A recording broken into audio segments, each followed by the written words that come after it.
नमस्कार मित्रों, अपन BSc second year में डिफरेंशियल इक्वेशन पढ़ रहे थे। फोर्थ यूनिट चल रही थी और फोर्थ यूनिट में संभवतः अपना लास्ट जो ई डी पार्ट है वो चल रहा है। आज या कल में ये यूनिट खत्म हो जाएगी। अपनी 4 यूनिट इस टॉपिक से खत्म हो जाएंगी। इसके बाद में अपन रियल एनालिसिस स्टार्ट करेंगे। ठीक है, वास्तविक विश्लेषण। अब देखिए, इसमें अपन ने क्या किया है, अभी तक तो पढ़ा था ये second order linear differential equation. अब second order linear differential equation में आज स्टार्ट करेंगे change the independent value, change the independent variable. यानी कि जो नॉर्मल फॉर्म थी उसमें independent variable P Q R थे, उसको चेंज करना, उसको चेंज करके नॉर्मल फॉर्म की ही इक्वेशन लेके आना और उसका सॉल्यूशन निकालना। ठीक है, जैसे नॉर्मल फॉर्म क्या थी, p dy upon dx d2y upon dx2 plus p dy upon dx plus qy equal to r था।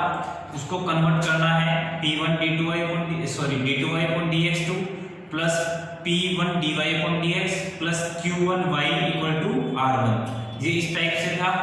ठीक है, अब इसको क्या कैसे कन्वर्ट करना है, P1 बराबर क्या होगा, Q1 बराबर क्या होगा और R1 बराबर क्या होगा। ठीक है, ये dz P1 dz upon dx की फॉर्म में आएगा। ये देखिए कैसे करते हैं अपन, देखिए आगे।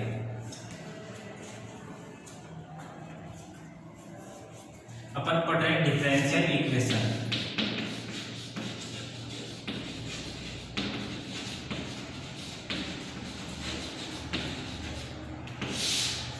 ठीक है, change the value of change of the independent variable, स्वतंत्र चर का परिवर्तन।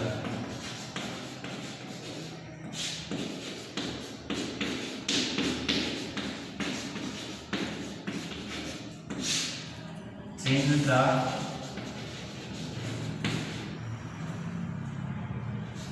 Independent variable.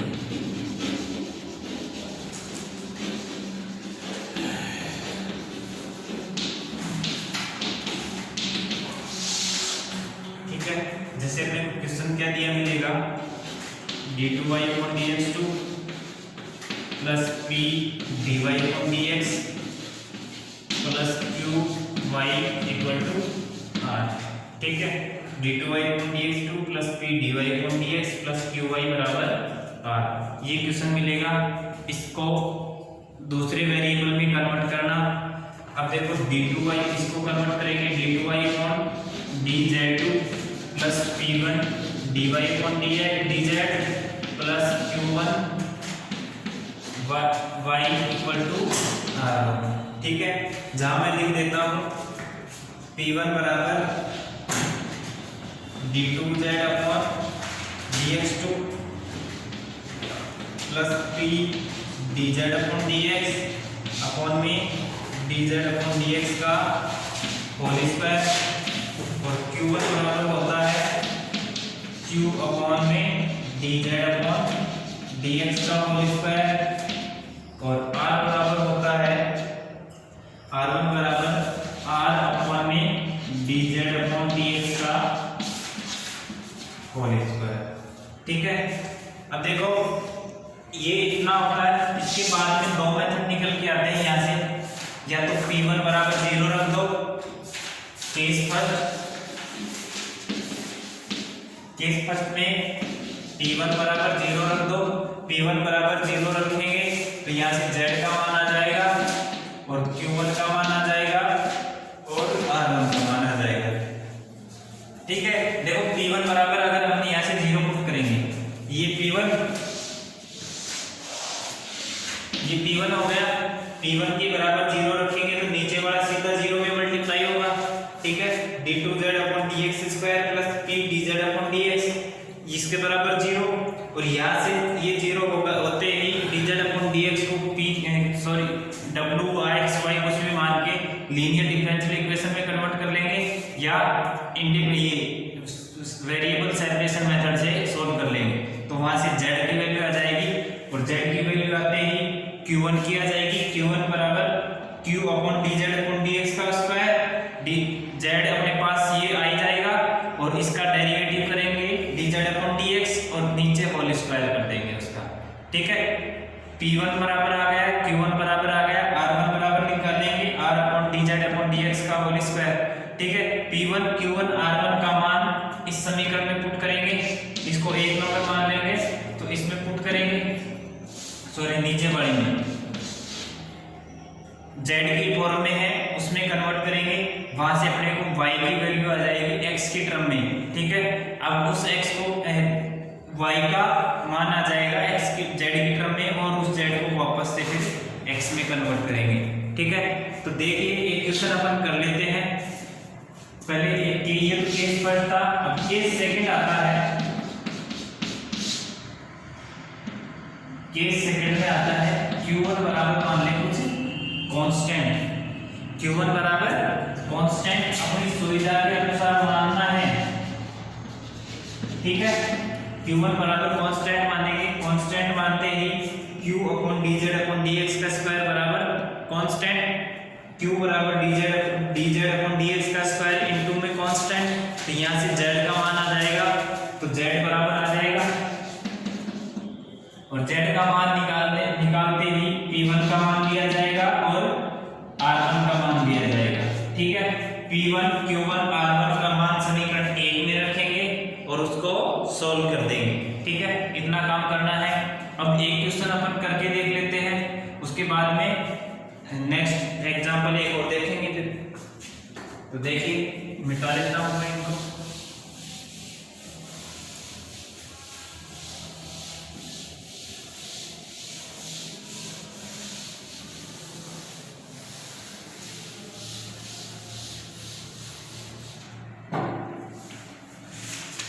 अपना एग्जांपल है,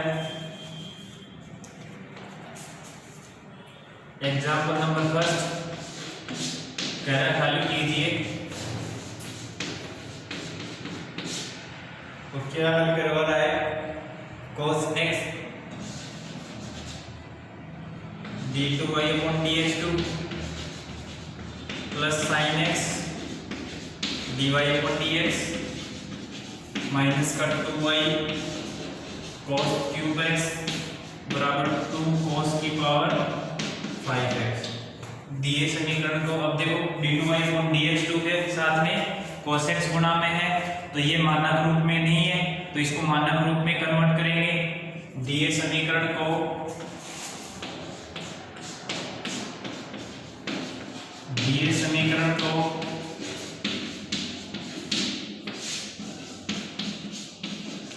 मानक रूप में परिवर्तित करने पर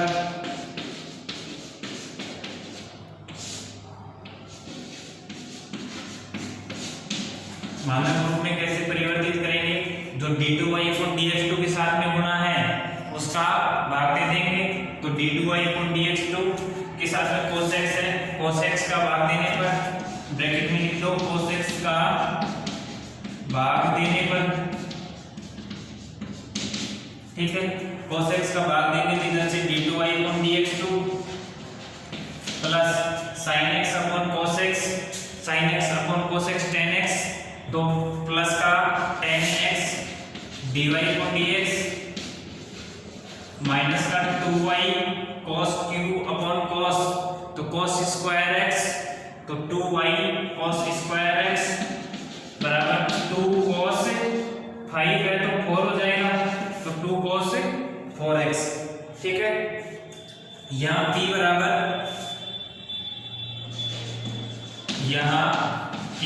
तो है tan x और q बराबर है माइनस का 2 cos स्क्वायर x और r बराबर है 2 cos की पावर 4x। ठीक है, अब क्या लिखेंगे, स्वतंत्र चर x को z में परिवर्तित करने पर, अब स्वतंत्र चर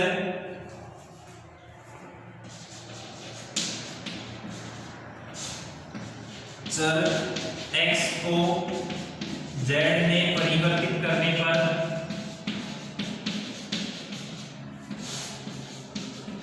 करने पर समीकरण निम्न रूप में परिवर्तित हो जाता है। या समीकरण एक लिख लो, समीकरण एक निम्न रूप में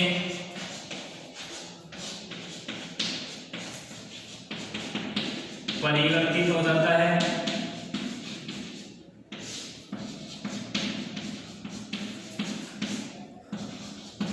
और निम्न रूप कौन सा है?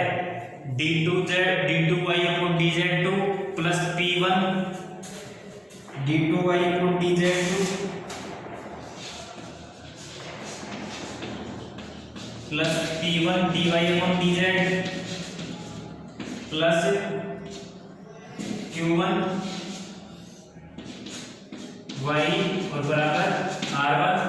ठीक है, d2y upon dz2 plus p1 dy upon dz plus q1 y बराबर r1, जहां p1 बराबर तो है d2z upon dx2 plus p dz upon dx upon में dz अपॉन dx का होल स्क्वायर, और q1 बराबर है q upon dz upon dx whole square, और r1 बराबर है r upon dz upon dx का होल स्क्वायर। ठीक है, p1 q1 r1 है। और अब दो मेथड है, पहले दोनों मेथड से सोल्व करेंगे। पहले फर्स्ट मेथड से सोल्व कर ले। मेथड फर्स्ट, प्रथम विधि, यह इस प्रश्न को ये मत लिखो, मेथड फर्स्ट लिख लेते हैं। देखो ये पहला क्वेश्चन है इस चैप्टर का, इसलिए हम इसको दोनों मेथड से करेंगे सॉल्व। आज इसको फर्स्ट मेथड से करेंगे और नेक्स्ट लेक्चर में सेकंड मेथड से इसको सॉल्व करेंगे। ठीक है, तो एक बार देख लो, आपको एग्जाम में एक ही मेथड से सॉल्व करना है, दोनों से सॉल्व नहीं करना है। आंसर दोनों से सेम आएगा, लेकिन सॉल्व एक ही मेथड से, जो आपको अच्छे से आता हो उसी मेथड से सॉल्व करना है। ठीक है, तो देखिए फर्स्ट मेथड क्या है। इस विधि में हम z का चयन, इस विधि में हम z का चयन इस प्रकार करते हैं कि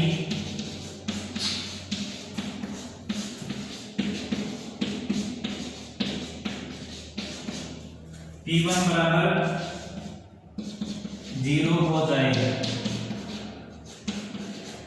अर्थात d2z upon dx square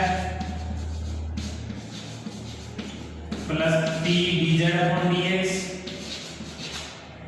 upon में dz अपॉन dx का होल स्क्वायर बराबर 0। ठीक है, अब मैं इसको मिटा देता हूं।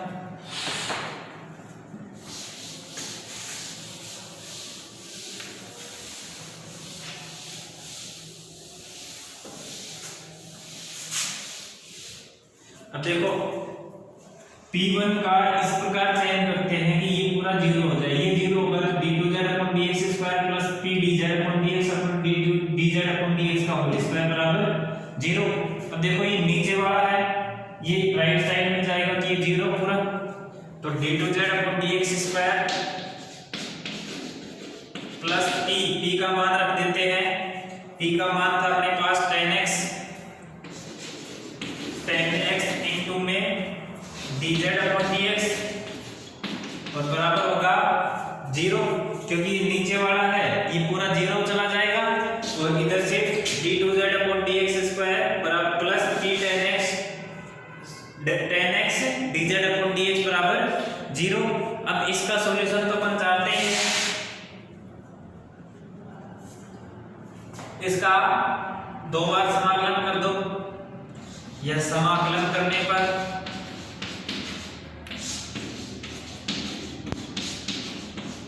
समाकलन करेंगे तो z बराबर होगा e की पावर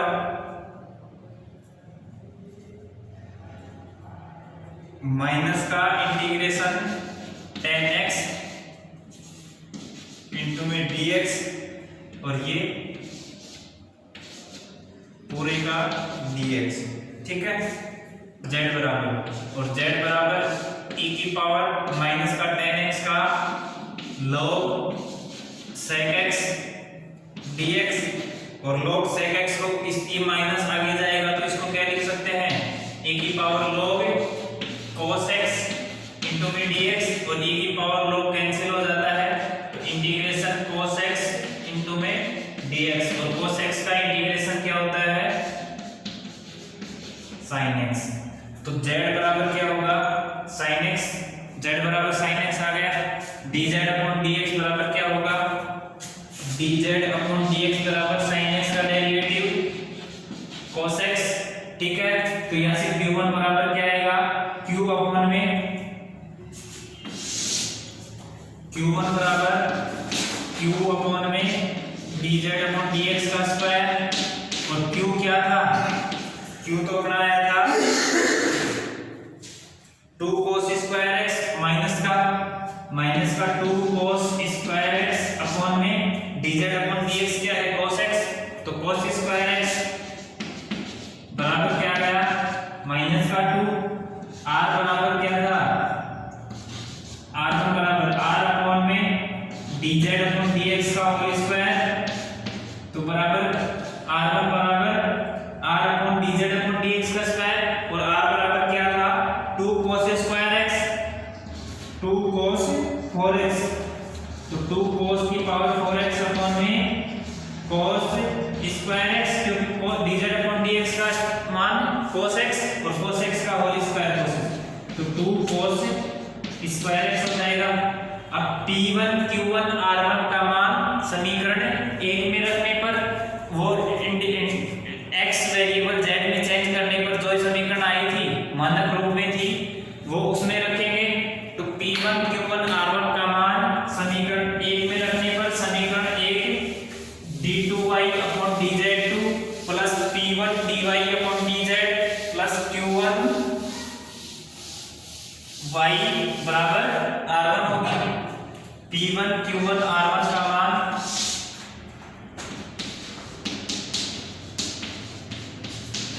मान समीकरण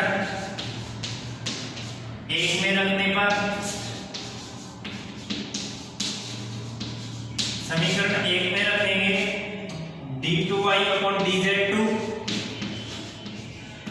plus p1 dy upon dz plus q1 y बराबर r1 d2y upon dz2 plus p1 का मान क्या है, p1 को हमने 0 माना था तो 0 into dz upon dy upon dz plus q1 का मान क्या आया, माइनस का 2, तो माइनस का 2 y बराबर r1 का मान 2 cos स्क्वायर x, तो 2 cos स्क्वायर x ये क्या आ गया, इसको d लिख सकते हैं तो d स्क्वायर माइनस का ये 0 माइनस का 2 इंटू में y बराबर 2 cos स्क्वायर x। अब देखो d स्क्वायर माइनस 1 इंटू में y d स्क्वायर माइनस का 2y equal to 2 cos square x, ठीक है। अब ये तो डेरिवेटिव किसके रेस्पेक्ट में है, z के रेस्पेक्ट में है और ये किसमें है, x की टर्म में है, तो इसको हमें z की टर्म में लेके आना है और z बराबर क्या है, sin x है, तो इसको sin की टर्म में लेके आओ तो sin square x plus cos square x बराबर 1 होता है, तो 1 माइनस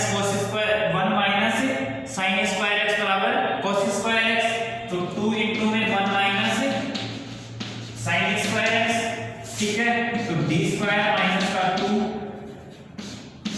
y बराबर 2 into 1 minus sin square x, तो साइन एक्स बराबर तो है जेड, तो ये 1 माइनस जेड स्क्वायर हो जाएगा। ठीक है, अब यहां से सहायक समीकरण क्या होगी, ऑक्सिलरी इक्वेशन, सहायक समीकरण क्या होगी, डी स्क्वायर माइनस 2, तो एम स्क्वायर माइनस का 2 बराबर 0, एम बराबर प्लस माइनस रूट 2, एम बराबर प्लस माइनस रूट 2। ठीक है, अब मैं इधर से मिटा देता हूं।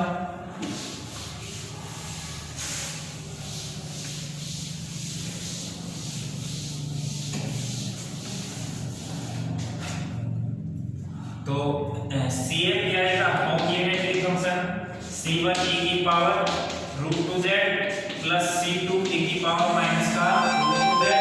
ठीक है,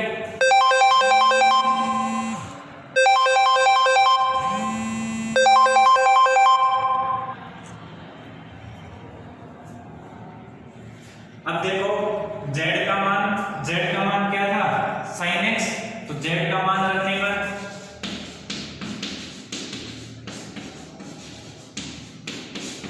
z का मान रखेंगे तो CF बराबर C1 e की power root 2 sin x plus C2 e की पावर माइनस का रूट 2 sin x।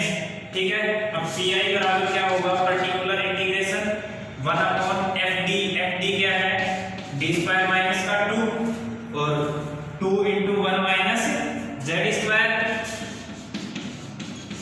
ठीक है, 2 इंटू 1 माइनस जेड स्क्वायर। अब देखो जब ऊपर x की n पावर n के फॉर्म में था तो इसको क्या लिखते थे, 1 प्लस या 1 माइनस fd की, और ये 1 माइनस fd ऊपर चला जाएगा तो 1 माइनस fd की पावर माइनस 1 और माइनस 1 फिर 1 प्लस x की पावर माइनस n, जब माइनस 1 का फॉर्मूला लगाते हैं तो यहाँ इस 1 अपॉन डी स्क्वायर कॉमन ले लेंगे तो 1 माइनस 2 अपॉन डी स्क्वायर और 2 इंटू 1 माइनस जेड स्क्वायर बराबर आएगा 1 upon D square into 1 minus 2 upon D square की power minus 1, 2 into 1 minus Z square. ठीक है, अब देखो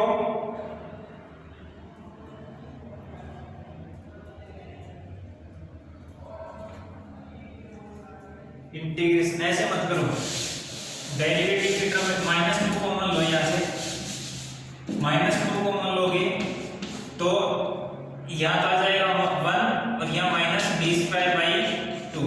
ठीक है, ये ऊपर जाएगा तो माइनस का 1 upon 2, 1 minus D square by 2। ठीक है, 2 इंटू 1 माइनस जेड स्क्वायर। अब हम जानते हैं ये पावर माइनस 1 प्लस एक्स की पावर माइनस 1 या माइनस हो तो सारी टर्म प्लस में आती है, 1 plus x square plus x cube plus and so on. ठीक है, तो इसको इस फॉर्मूले से खोल दो, माइनस का 1 by 2, 1 plus D square by 2 plus D square by 2 का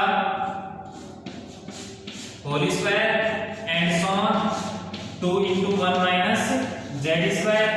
ये तब तक खोलना है जब तक कि बाहर वाले का डेरिवेटिव, सभी टर्म का डेरिवेटिव 0 ना हो जाए। ठीक है, तो देखिए यहां से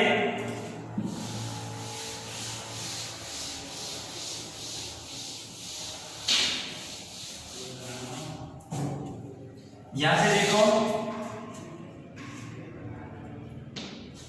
माइनस का 1 बाई 2, 1 को इससे मल्टीप्लाई करेंगे तो 2 इंटू 1 माइनस जेड स्क्वायर। ठीक है, प्लस डी स्क्वायर, ये 2 इंटू में 2 अपॉन 2 बाहर, ये 1 माइनस जेड स्क्वायर का डेरिवेटिव 2 टाइम, तो 1 का तो 0 और जेड स्क्वायर का, तो जेड स्क्वायर का एक बार करेंगे तो 2z और फिर दोबारा करेंगे तो 2, तो 0 माइनस का 2 प्लस आगे की सारी टर्म 0 हो जाएंगी।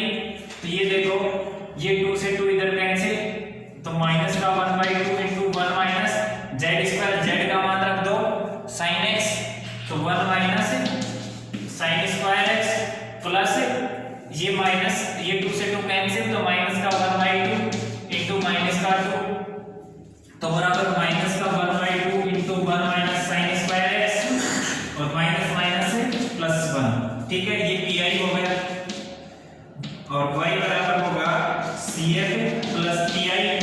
तो y बराबर CF का मान क्या था, C1 e की पावर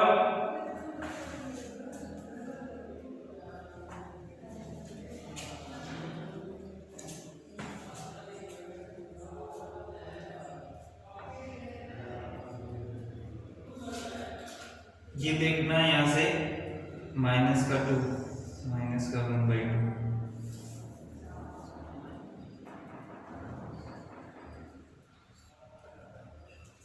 यहाँ से कुछ न कुछ गड़बड़ हुआ है, एक बार चेक कर लेना। CF क्या है, C1 e की power √2 sin x plus C2 e की पावर माइनस का √2 sin x plus PI minus का 1/2 1 माइनस साइन स्क्वायर एक्स और प्लस 1 पी आ जाएगा अपना आंसर। ठीक है, अगर इसमें एक बार चेक करना PI निकालने में कहीं कोई मिस्टेक हुई हो तो देख लेना एक बार। उम्मीद करते हैं ये जो क्वेश्चन करवाया है ये समझ में आया है होगा। नॉर्मल फॉर्म जो ये 4-5 के टॉपिक है ABCD यहाँ तक अपना क्वेश्चन मिल जाता है, एक क्वेश्चन तो अपना यहाँ तक मिल जाता है। दूसरा क्वेश्चन जो सेकंड पार्ट इससे आगे वाले में होता है वो अपन नहीं पढ़ते हैं, उसको छोड़ देते हैं। ठीक है, क्योंकि एक क्वेश्चन अपना यहीं तक कवर हो जाता है, इसलिए आगे नहीं पढ़ेंगे। अपना लास्ट लेक्चर और होगा, इसमें इसका सेकंड पार्ट जो दूसरे मेथड से पढ़ाते हैं, दूसरे मेथड से कैसे सोल्व करते हैं उसको सोल्व करेंगे। ठीक है, उम्मीद करते हैं समझ में आया होगा। अगर कोई डाउट हो तो मैसेज करिए, नेक्स्ट लेक्चर में आपके डाउट के साथ मिलेंगे। धन्यवाद।